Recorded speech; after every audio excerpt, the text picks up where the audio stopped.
BBMP ಹೋಗಿ GBA ಆದ್ರೂ ಅಕ್ರಮ ವಂಚನೆ ಮೋಸಕ್ಕೆ ಬೀಳ್ತಿಲ್ಲ ಕಡಿವಾಣ. ಇದೀಗ ಇಂಥದ್ದೇ ಒಂದು ಪ್ರಕರಣ ತಡವಾಗಿ ಬೆಳಕಿಗೆ ಬಂದಿದ್ದು ನಕಲಿ ಡಿಡಿ ನೀಡಿ 10 ಜನರನ್ನ ಯಾಮಾರಿಸಿರೋದು ಗೊತ್ತಾಗಿದೆ. ಪಾಲಿಕೆ ಹೆಸರಲ್ಲಿ ಅಮಾಯಕರಿಗೆ ನಕಲಿ ಡಿಡಿ ಕೊಟ್ಟು ವಂಚನೆ. ಪಾಲಿಕೆ ಆಯುಕ್ತರ ನಕಲಿ ಸಹಿ ಬಳಸಿ ಕೋಟ್ಯಾಂತರ ರು ವಂಚನೆ. ಅಕ್ರಮ ನಡೆದಿದ್ರೂ ದೂರು ನೀಡದ ಅಧಿಕಾರಿಗಳ ಬಗ್ಗೆ ಅನುಮಾನ.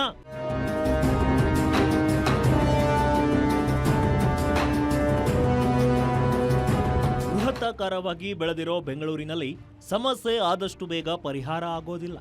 ಹಾಗೇನೆ ಸರ್ಕಾರದ ಸೌಲಭ್ಯಗಳು ಸುಲಭವಾಗಿ ಸಿಗೋದಿಲ್ಲ. ಇದನ್ನೇ ಬಂಡವಾಳವನ್ನಾಗಿ ಮಾಡಿಕೊಂಡ ಕೆಲವರು ಅಮಾಯಕರ ಬಳಿ ಕೋಟ್ಯಾಂತರ ರು ವಂಚನೆ ಮಾಡಿ ಪರಾರಿಯಾಗಿದ್ದಾರೆ.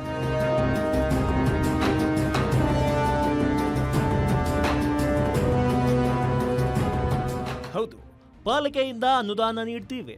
ನೀವು ನೇರವಾಗಿ ಪಾಲಿಕೆಗೆ ಹೋದ್ರೆ ಬರೋ ಅನುದಾನವೂ ಬರೋದಿಲ್ಲ. ನಿಮ್ಮ ದಾಖಲೆ ನಮಗೆ ಕೊಡಿ, ನಾವು ಹಣ ಕೊಡಿಸ್ತೀವಿ ಅಂತ ಯಾಮಾರಿಸಿ 10 ಜನರ ಬಳಿ ಲಕ್ಷಾಂತರ ರೂಪಾಯಿ ವಂಚಿಸಿರೋ ಘಟನೆ ತಡವಾಗಿ ಬೆಳಕಿಗೆ ಬಂದಿದೆ.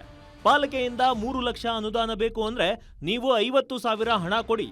ಪಾಲಿಕೆಯಿಂದ ನೇರವಾಗಿ ನಿಮ್ಮ ಹೆಸರಿಗೆ ಡಿಮ್ಯಾಂಡ್ ಡ್ರಾಫ್ಟ್ ಅಂದ್ರೆ ಡಿಡಿ ಕೊಡ್ತೀವಿ ಅಂತ ಹಣ ಪಡೆದಿದ್ದಾರೆ. ಹೀಗೆ ನಂಬಿಸಿ ಒಬ್ಬೊಬ್ಬರ ಹತ್ರ 50,000 ಹಣ ಪಡೆದು ನಕಲಿ ಡಿಡಿ ನೀಡಿದ್ದಾರೆ. ಹೀಗೆ ಕೊಟ್ಟ ನಕಲಿ ಡಿಡಿಯಲ್ಲಿ ಪಾಲಿಕೆ ಆಯುಕ್ತರ ಸಹಿಯನ್ನು ನಕಲಿ ಮಾಡಿ ಕೊಟ್ಟಿದ್ದಾರೆ. ಸದ್ಯ ಪಾಲಿಕೆಯಿಂದ ಅನುದಾನದ ಡಿಡಿ ಬಂತು ಅಂತ ಬ್ಯಾಂಕಿಗೆ ಹಾಕಿದಾಗ ಗೊತ್ತಾಗಿದ್ದು ಇದು ಫೇಕ್ ಅಂತ.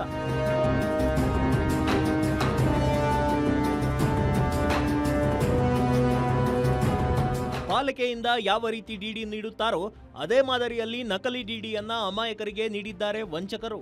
ಇನ್ನು ನಕಲಿ ಡಿಡಿ ದಂಧೆ ಬಗ್ಗೆ ಪ್ರತಿಕ್ರಿಯೆ ಕೊಟ್ಟಿರೋ ಜಿಬಿಎ ಮುಖ್ಯ ಆಯುಕ್ತ ಮಹೇಶ್ವರ್ ರಾವ್, ತಪ್ಪು ಯಾರೇ ಮಾಡಿದ್ರೂ ಅವರ ವಿರುದ್ಧ ಕ್ರಮ ಕೈಗೊಳ್ತೇವೆ.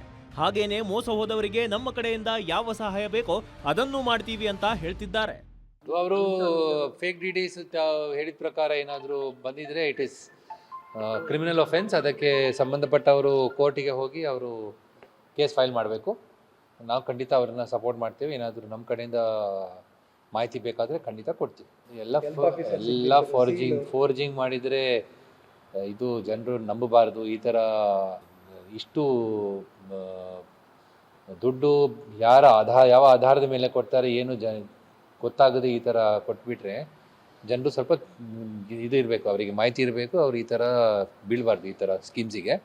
ಅದಕ್ಕೆ ನಾವು ಅವರಿಗೆ ರಿಕ್ವೆಸ್ಟ್ ಮಾಡ್ತೇವೆ. ಮತ್ತು ಯಾರು ಇದರಲ್ಲಿ ಭಾಗವಹಿಸಿದ್ದಾರೆ ಅವರ ಮೇಲೆ ಖಂಡಿತ ಅವರು FIR ಲಾಂಚ್ ಮಾಡಬೇಕು. ನಾವು ಅದರಲ್ಲಿ ಸಪೋರ್ಟ್ ಮಾಡ್ತೀವಿ. ಜಿಬಿಎ ವ್ಯಾಪ್ತಿಯಲ್ಲಿ ಇಷ್ಟು ದೊಡ್ಡ ಮಟ್ಟದ ಅಕ್ರಮ ನಡೆಸಿದ್ರು ಅಧಿಕಾರಿಗಳು ಮಾತ್ರ ಪೊಲೀಸ್ ದೂರು ನೀಡಿಲ್ಲ. ಇದು ಹಲವು ಪ್ರಶ್ನೆಗೆ ಎಡೆಮಾಡಿಕೊಡುತ್ತಿದ್ದು ಬೇಲಿಯೇ ಎದ್ದು ಹೊಲ ಮೇಯ್ತಿದೆಯಾ ಅನ್ನೋ ಅನುಮಾನ ಮೂಡ್ತಿದೆ. Ullas Kiruvase, guarantee news, Bengaluru.